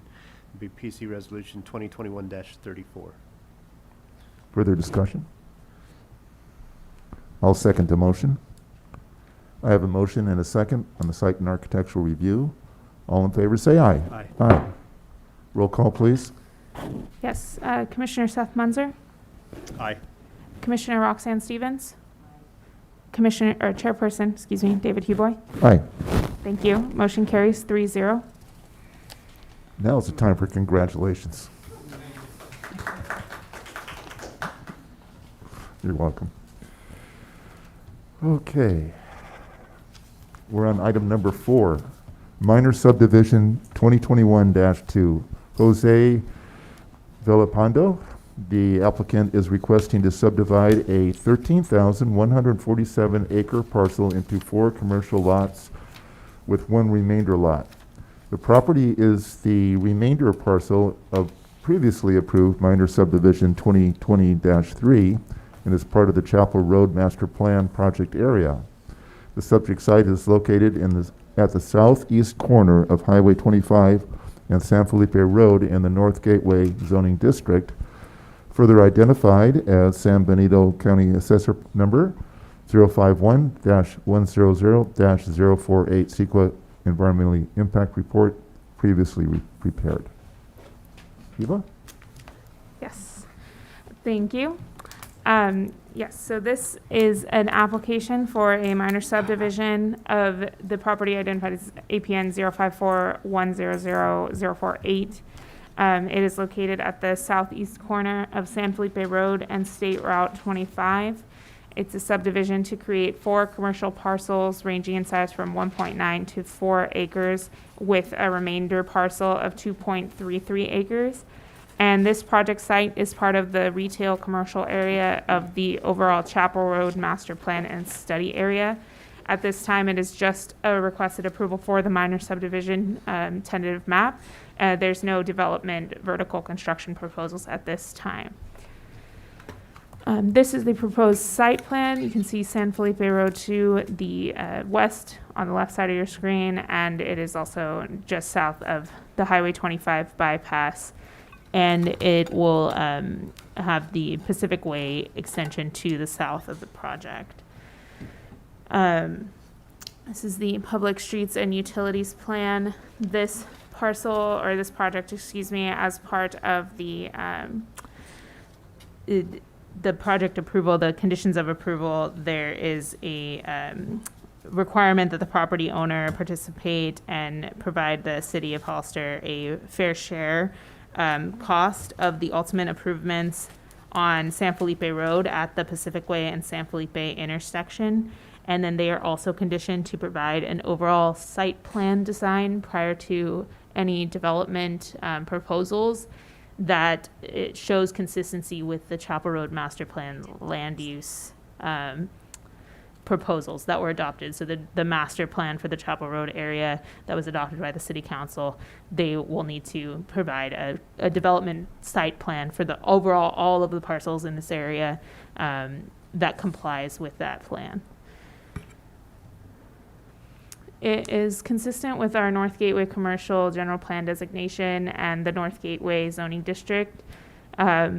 It's the second minor subdivision for this commercial center within that Chapel Road Master Plan area. So there's an overall 9 parcels, one of them being the remainder of this lot that has been, would be subdivided into commercial lots. It's been annexed into the city, and the subdivision overall requires kind of coordinated infrastructure planning consistent with the San Felipe Road corridor study that's currently going on, or it might have just been recently adopted actually, and then also with future project development within the entire Chapel Road annexation area. It is consistent with that Chapel Road annexation EIR, so it doesn't require further CEQA documentation. Staff recommends that the Planning Commission review the applicant's request, receive all written and oral testimony regarding the proposal, and make the following motion to adopt a resolution approving minor subdivision 2021-2, subject to the findings and conditions contained in the draft resolution. Thank you. Any questions on the staff report? I have none. No questions. Open up the public hearing now at 11 minutes to 8. Any speaker cards on this item? I have no speaker cards on the item, and I see no hands raised in the virtual audience. No speakers. I will close public hearing now, 11 minutes to 8. It's a pleasure of the commission on item number 4. Minor subdivision. I'll go ahead and make a motion. I'll make a motion to adopt a resolution approving minor subdivision 2021-2, okay? Subject to the findings and conditions contained in the draft resolution. I'll second that motion. I have a motion and a second. All in favor say aye. Aye. Minor subdivision 2021-2 has been approved. Congratulations. On item number 5, I need a little advice from Jason. Good luck with the project. Thank you. Yes, good luck. Thank you very much. As it says, I'm the applicant, David Huboy. So what is the protocol now? We only have 3 commissioners. I recuse myself and we don't have a quorum. You're absolutely right, Commissioner, Chairperson Huboy. We don't have a quorum on this matter if you recuse yourself, and so I would recommend that you just move on to the next item. The request has been made, it's been entered with, and it'll presumably be addressed at another time, since this is a no action. Okay. I will say, despite that, you could recuse yourself. I'm not trying to tell the commission what to do. You could recuse yourself, and I suppose the other 2 commissioners could discuss it if they opted to, but no action, no vote could be taken. Yeah, I really don't have anything to discuss. Me either. You know, and we won't be able to vote on it, so I'd say move on. Move on. Okay. Understood. All right, well, let's move on then. Very good. Thank you very much, Jason. So now we go to item number 6, minor subdivision 2018-1 and site and architectural review 2018-8 extension. Felipe Nin LLC, the applicant, is requesting an extension for approved minor subdivision 2018-1 and site and architectural review 2018-8 to subdivide an 8.36 acre parcel into 4 lots consisting of 3.04 acres 4.50 acres, 0.34 acres, and 0.48 acres. The approval includes site and architectural approval to construct approximately 220,000 square feet of indoor greenhouse buildings for a cannabis cultivation facility on existing commercial and fallow land, including an on-site parking and all utility connection, drainage, and landscape improvements.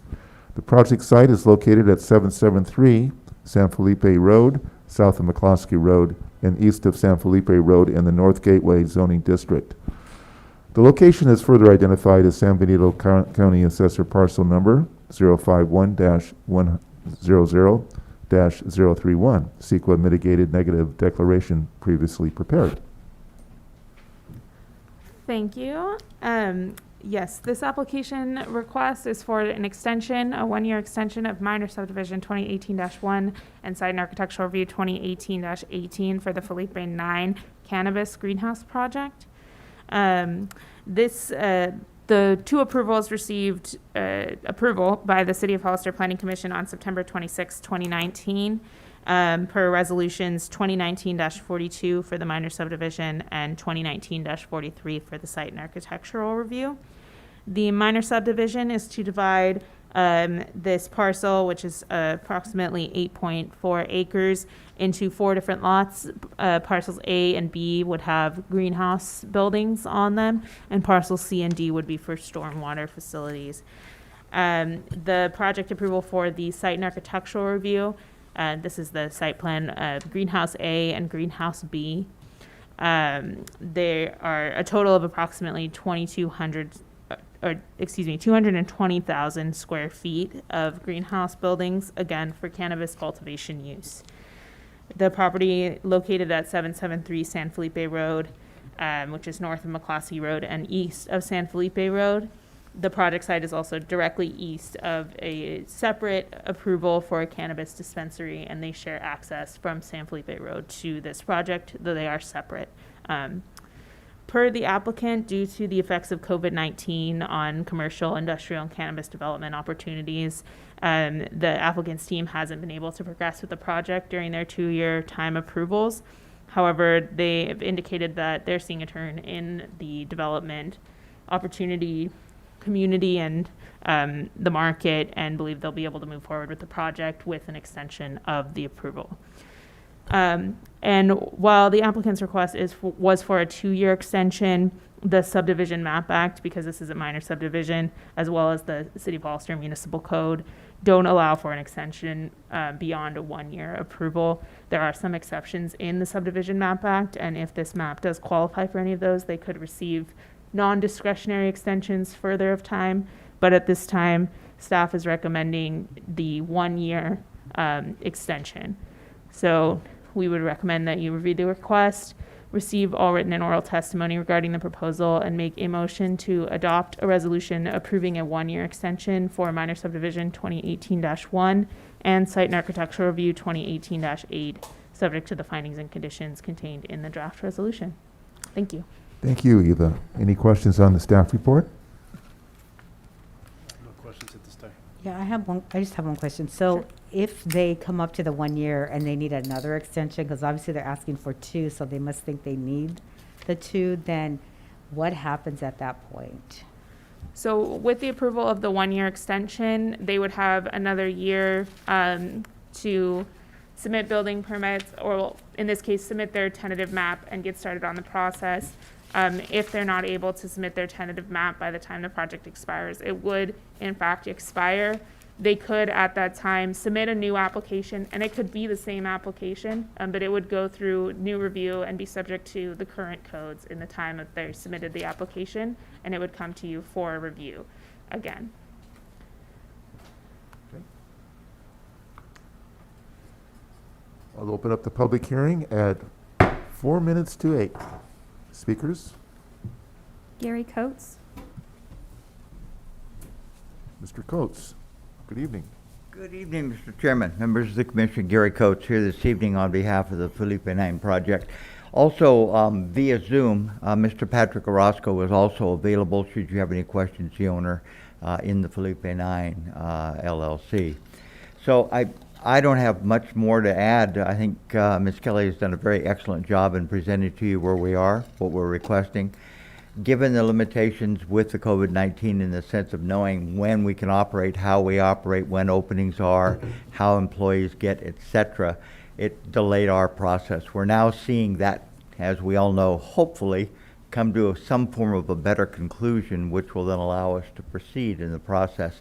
So we're excited to look at that option, and we just respect very much the recommendation by your staff. We agree with the year, that's fine. We're hopefully be able to get going sooner than that. If not, we'll follow the staff's lead on what we do to extend if we need to do that, but hopefully we won't. So I can answer questions. Mr. Roscoe is available to answer questions if you have any, and thank you again very much for the opportunity. Welcome. Any questions for the applicant? So you're saying the biggest delay is the contributor during the COVID-19? Okay. Yes. That's understandable. Great. Thank you very much. Thank Thank you, you. Gary. Thank you. Anyone from the virtual audience care to speak on item number 6? I have no hands raised in the virtual audience, Chairperson Huboy. I will close public hearing now at 4 minutes to 8. It's a pleasure of the commission on item number 6. Yeah, it's unfortunate that there's delays due, to I this. I can tell you that this COVID, the delays of processing materials for construction projects, delays in applications, virtual and electronic filings and bookmarking, and it's all, the good old days, you walk into the building department with a roll of plans, you submit it. Yeah, it's Those days, it's limited. very, very, very, it takes months of processing because of COVID-19. I can tell you from my own experience as a practicing architect.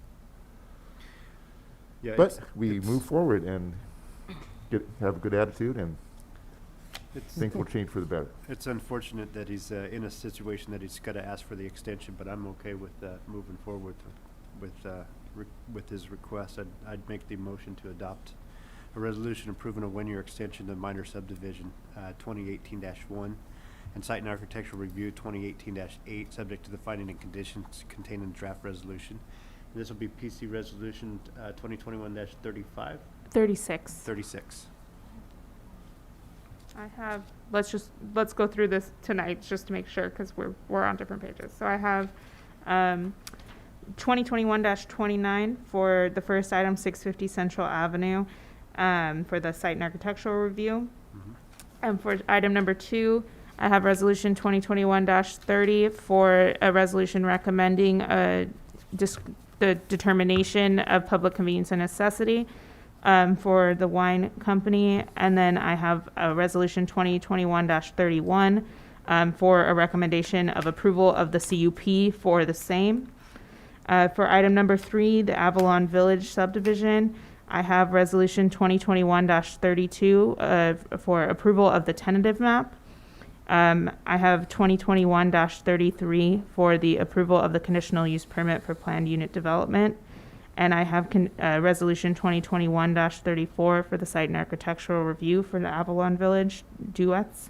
And then for item number 4, I have resolution 2021-35 for minor subdivision 2021-2.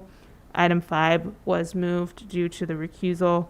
And so on item 6, I would have resolution 2021-36. Thank you for the clarification. Thank you. I'll second. I have a motion and a second. All in favor, say aye. Aye. Aye. Congratulations, Gary. Thank you.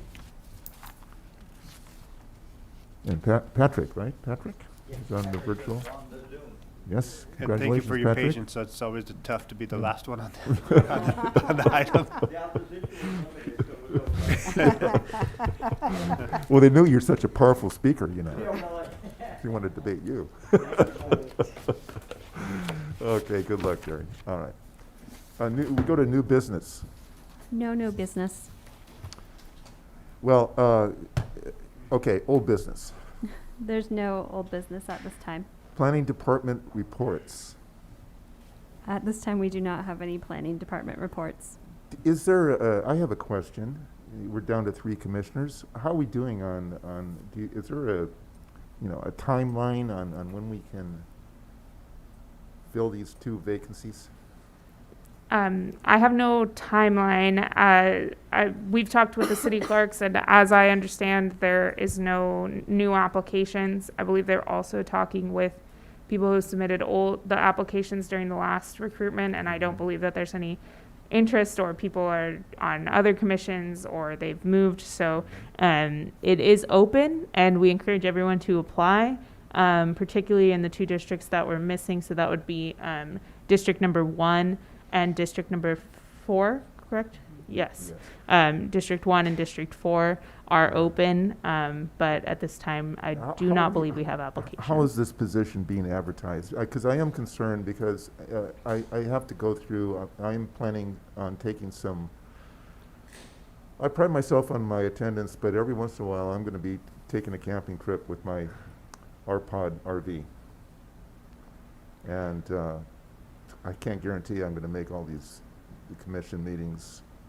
I have to go through my schedule. I think the next planning commission, I think we should review our schedules if it's going to remain this way. Well, yeah, I mean, thank you for bringing that up, because next planning commission meeting, likely, I will be in Seattle for work. So I was just going to do it by Zoom, but I know that there's an issue now whether or not we're going to be able to do that. So it may be an issue for me if they're not allowing virtual participation. Also, just for clarification, the next meeting is earlier. Right. Okay. It's like the It's the 18th, right? It would Yeah. be the 18th, the 3rd Thursday, as Yeah. opposed to the 4th, yes. I think there's a resolution in the works for getting that resolved, for being able to attend virtually. Is that correct, Jason? That's correct, Mr. Hugh Boy, and of course, I have no idea. The city council can either vote for it or against it or change it, or whatever the case is, so there's no guarantee on that. But I would say if you're going to be at a known location and it's open to the public, we might be able to make some other arrangements regardless of what happens with this current matter before the city council. Yeah. Is the position, the open positions, are they being advertised in any way? It is run through the city clerk, so I'm not entirely certain of exactly how it's advertised or how often, but I imagine it's in our newspaper for circulation. I believe, and I could be wrong, but I believe I've seen it on the social media. But we could ask the city clerks on exactly how. Can you follow up with city clerk and see if we can somehow grease the wheels on that? Because I'm getting concerned with just 3 commissioners. Certainly, yeah. We go to Planning Commission reports. I have a report. Look what I have here in my right hand. It's called Planning Commissioner's Handbook, put out by the League of Cities. You can see it's dog-eared. It's got all kinds of postings on there. All the years I've been sitting up here, I've had to go and research various categories and subjects that are outlined in this Planning Commissioner's Handbook. And this is an old one. I think this is, what's the date on this? I don't want to spend time looking at trying to find the data on it, but I'd like staff to look into the League of Cities, get a couple of these printed out. Hopefully they've been updated for the new commissioners once we get them on board. This is a very important document. Is it a subtle hint that you wanted a new one too? I'd like to get a new one too. I think this has been out in the rain. I think I took it on a camping trip. I don't know. I've gotten good use out of it though. It's very useful and very helpful.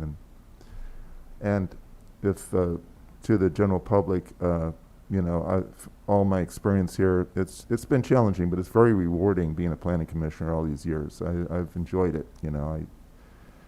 I've been able to, in my humble way, make contributions to this process. And I appreciate everyone working together, including staff and my fellow commissioners. And we've got a real good core right here.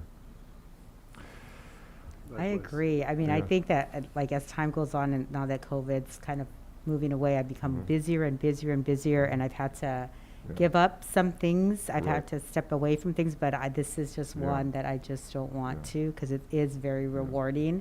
Yeah. I think there's a lot that you can contribute, a lot that you learn, a lot that you can help your community with. So I mean, I really hope that if the public's listening, that they will consider applying. It is a really, Yeah. it can be challenging, especially at Right. first, Uh-huh. but it's very rewarding. Yeah. Totally agree. And I tell you, you guys are doing a great job, and it's been a really great experience working with you on the General Plan Update Committee, Roxanne. Thank you for all your hard work. Now, don't you guys go anywhere now. We can't lose any more commissioners. We're actually the workhorse for the city council, I think, anyhow. Okay, so I have a call for a motion for adjournment. I'll make the motion to adjourn. I have a motion second. All in favor, say aye. Aye. We are adjourned. Thank you. Good night, you guys. Good Great night. job. Thank you, staff, for all your hard work. Thanks.